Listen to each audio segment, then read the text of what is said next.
the beat. Yeah. Bonjour. Je suis Eddie Togovi, artiste de la musique togolaise. Et j'espère que vous allez très bien. Sinon, moi, ça va à merveille. Je peux pas renier mon passé. Aujourd'hui, nous allons parler de la tessiture de la voix dans le chant moderne et dans le chant classique. Mais bien avant de commencer cette vidéo proprement dite, je vous invite massivement à vous abonner à ma page si vous ne l'avez pas encore fait et à liker la vidéo si vous aimez bien. La tessiture de la voix, qu'est-ce que c'est? La tessiture de la voix, c'est l'ensemble de toutes les notes que peut chanter un chanteur de façon homogène. On peut aussi dire que c'est l'ensemble, c'est l'étendue de la voix.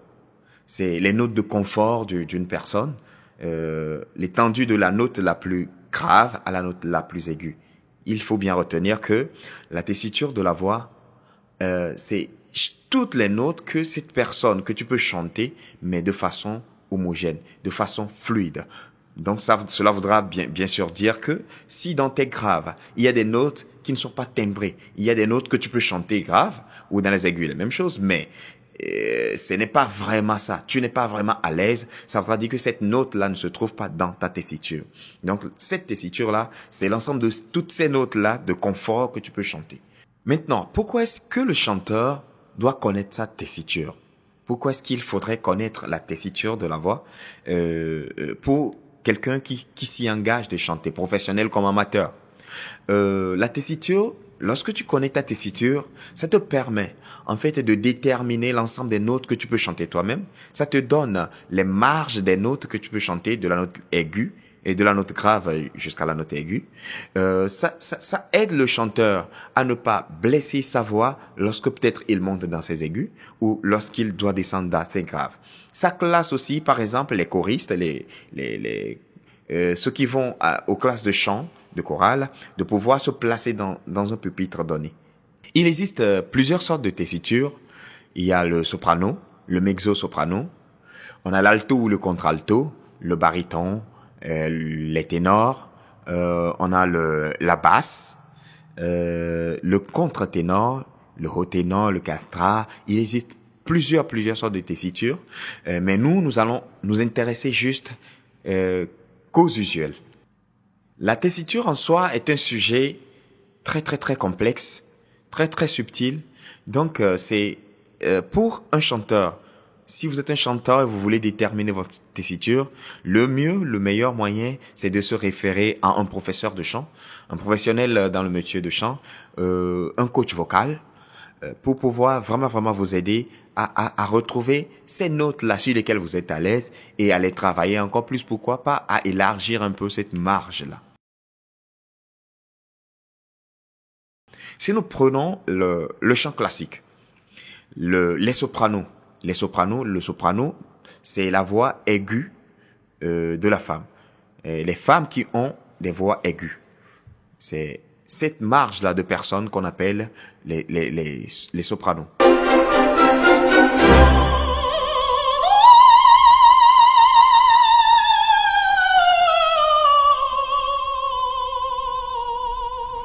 Le soprano classique s'étend du Do 3 à Do 5 sur un piano. C'est ce que vous voyez sur l'image, Do 3 à Do 5. Le Do 5 qu'on connaît souvent sous l'appellation de contrite. Après le soprano, on a le mezzo-soprano. Le mezzo-soprano, c'est les femmes qui ont une voix centrale, la voix centrale des femmes. La voix n'est pas trop classique, trop aiguë, je veux le dire, ni trop grave. Le mezzo-soprano s'étend du La 2 à La 4.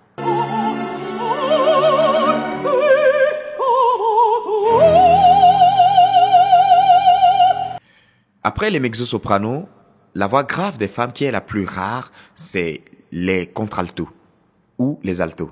L'appellation contralto, c'est pour les chanteurs lyriques, les solistes, et l'alto, c'est pour le chœur.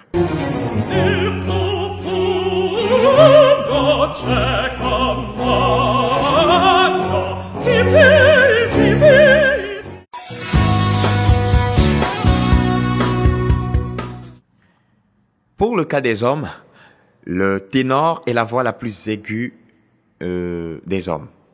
le ténor va du Si1 à Si3. Comme chanteur célèbre, on peut donner Pavarotti.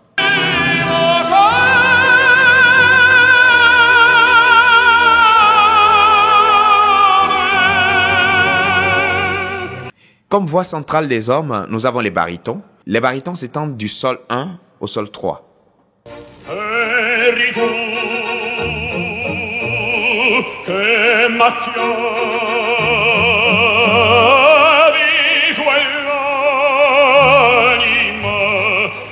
Et enfin, la voix grave des hommes, la basse. Les basses s'étendent du Mi 1 au Mi 3.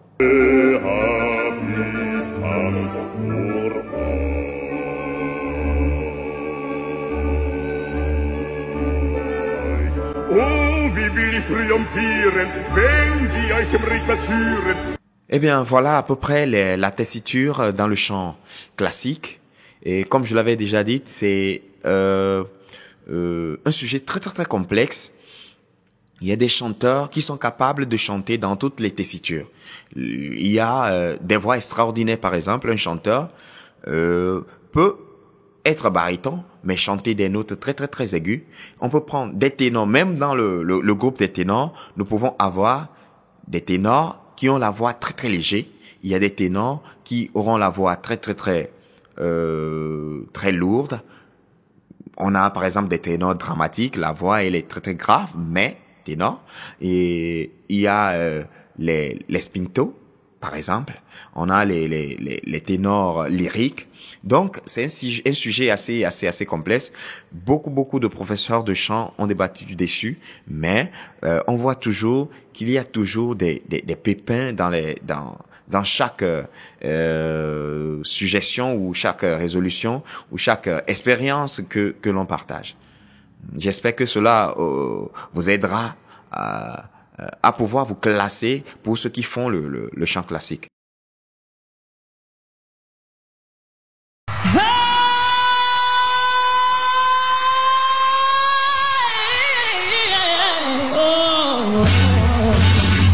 Dans le chant moderne, la tessiture est encore plus complexe, car dans le chant moderne, les femmes chantent avec la voix de poitrine, comme les hommes. Là, tout est faussé à la base, étant donné que ce sera sur des critères masculins qu'il faudrait maintenant attribuer la tessiture aux femmes. C'est pourquoi on conseille, ou moi personnellement, je conseille à tous les chanteurs modernes, ceux qui font le gospel par exemple, ceux qui font de la pop musique, ceux qui font le country, la musique, le métal, la musique électronique, et ces chanteurs-là doivent se référer forcément à un professeur de chant et par ses expériences personnelles pour pouvoir déterminer la tessiture de sa voix. J'ai quand même pu vous concocter une liste de chanteurs et de chanteuses professionnels et célèbres dans le domaine du chant moderne. Mais attention, cette liste est juste basée sur mes expériences personnelles et tout le travail que j'ai fait en tant que vocaliste et coach. Ici, dans le moderne, la couleur, surtout chez les femmes, la couleur de la voix importera plus, va vraiment influer sur la tessiture de la personne, la couleur de la voix, la hauteur, le timbre, la fluidité, et tout cela constitueront les critères sur lesquels nous allons nous baser, ou je me suis basé personnellement, pour classer cette tessiture-là, classer ces femmes dans les tessitures données. Comme soprano célèbre en chant moderne, on peut trouver Mariah Carey, Lara Fabian, Ariana Grande, Kelly Clarkson. Chez les mezzo-sopranos de la voix moderne, on peut trouver Beyoncé, Madonna, Whitney Houston, Adele. Comme contralto célèbre, on classe Amy Winehouse, Alicia Keys, Nina Simone, Annie Lennox.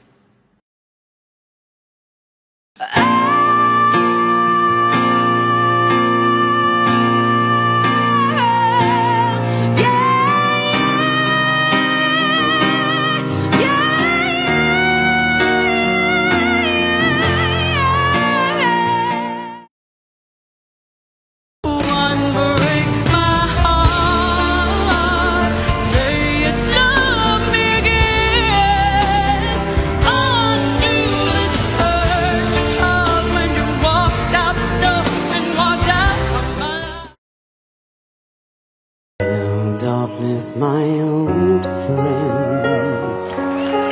I've come to talk with you again, because a vision softly creeping left its seeds while I was sleeping.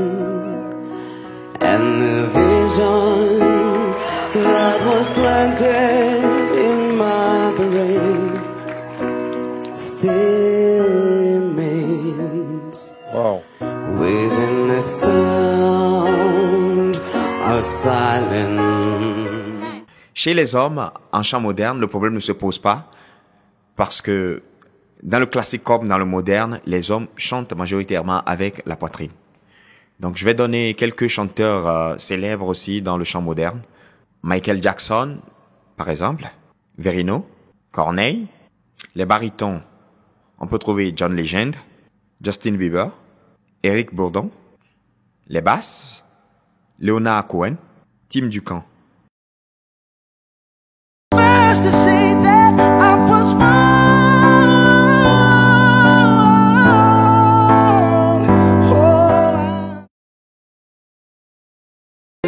And I'm so dizzy, don't know what hit me, but I'll be alright. My head's underwater, but I'm breathing fine. It goes like this: the fourth, the fifth, the minor fall, the major lift, the baffled king composing hallelujah.